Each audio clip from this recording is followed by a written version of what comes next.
I'm Dr. Kamps and pleased to share my research. I've far too much to explain in 5 minutes, so please revisit each slide later. In short, I conducted a study because the rising rates of autism puzzled me, but also society's lack of knowledge about another more common medical condition that mimics autism. And why were classic to mild forms of autism now connected within a spectrum? I saw them as very different conditions. Years back, I witnessed and learned that social and communication problems and motor mannerisms were features of Kanner's infantile autism. Given my specialization in developmental coordination disorder, or DCD, I also knew this population presented with similar issues. For many reasons, I believe the proper diagnosis matters.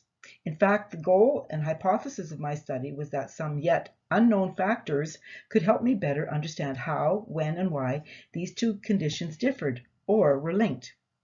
Although most peers claim knowledge of autism ASD, few know that for the last 35 years, the APA reports that DCD is credible, relevant, and it has a consistently reported prevalence rate of 5 to 6%. Don't plan to read this slide now, but do return to learn how DCD impacts many aspects of human functioning. The main message here is that although the APA considers DCD a motor disorder, when a person has delayed or disordered coordination, the synchronized behaviors, efforts, and processes within one's entire body are widely affected. Finding inconsistencies in the ASD literature and far too much to read, I instead chose to review Autism's original accounts.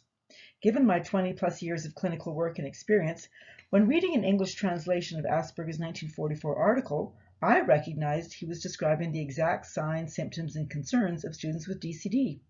I checked and double-checked my supposition, then compared and contrasted info about DCD against the accounts of autism's pioneers.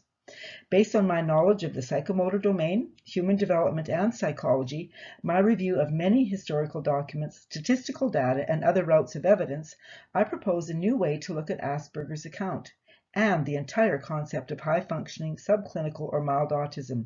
That is, not only had Asperger recorded meticulous descriptions of his subjects in coordination, but also the troubling outcomes of their ungraceful actions. Let me explain. Because most children with DCD struggle when performing motor skills at home, school, and during games, they get frustrated easily and quickly.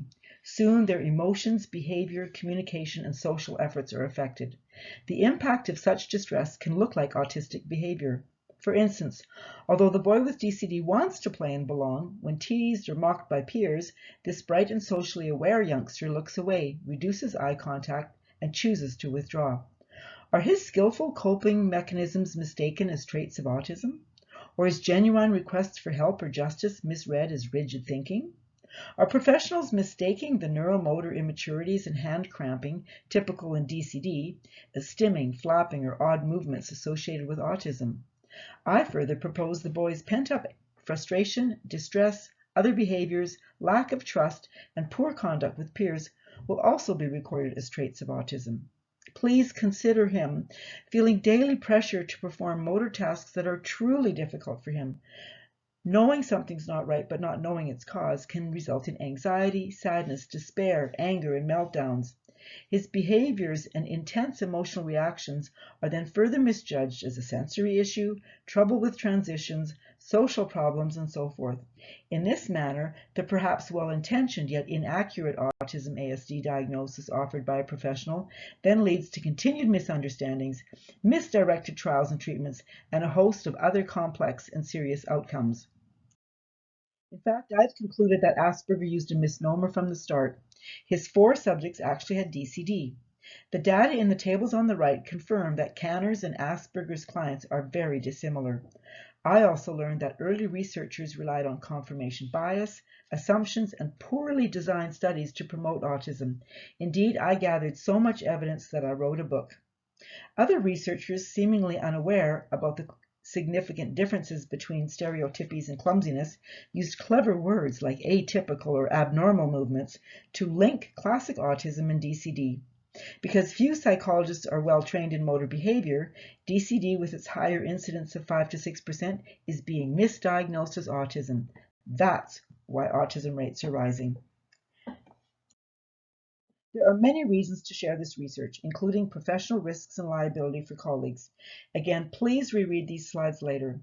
In the end, I humbly invite all psychologists to become well educated about the subtle and significant differences between DCD and autism.